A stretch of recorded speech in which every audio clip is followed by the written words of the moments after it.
हिमाचल प्रदेश विधानसभा चुनावों में जैसे जैसे मतदान का दिन नजदीक आ रहा है, वैसे वैसे वोटरों को लुभाने की कोशिश तेज होती जा रही है। मतदाताओं को आकर्षित करने के लिए नेतागण सच्चे झूठे हर तरह के वादे और दावे करने से नहीं चूक रहे।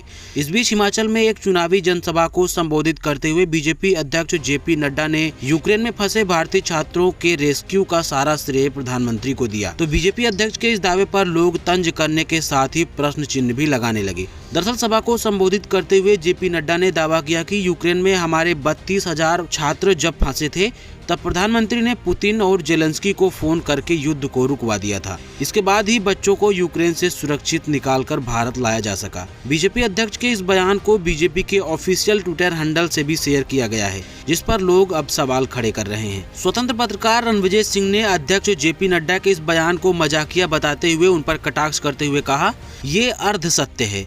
मोदी जी खुद युद्ध के मैदान में गए थे और एक एक बच्चे को कंधे पर बैठाकर वापस लाए थे, ये कौन बताएगा। दोस्तों, नड्डा जी ने यूक्रेन रेस्क्यू के संदर्भ में जो दावा किया उसका कोई प्रमाणिक तथ्य नहीं है, क्योंकि युद्ध के दौरान ही विदेश मंत्रालय ने प्रेस कॉन्फ्रेंस में जानकारी दी कि युद्ध रुकवाने संबंधी ऐसी खबरें सरासर गलत और इनएक्यूरेट हैं।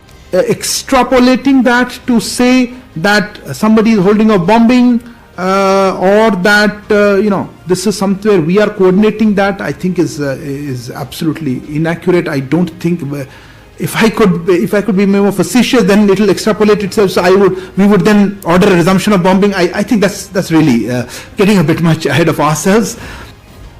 यूक्रेन रूस के बीच युद्ध आज भी जारी है और युद्ध शुरू होने के समय इन छात्रों के लिए भारत सरकार ने कोई विशेष एडवाइजरी भी जारी नहीं की। युद्ध में फंसे इन छात्रों को यूक्रेन की सीमा से लगे देशों में किसी भी तरह पहुंचने की बात जरूर सामने आई थी। इसके बाद ऑपरेशन गंगा के तहत हजारों छात्रों को हंगरी और पोलैंड जैसे देशों से वापस लाया गया, न कि यूक्रेन से।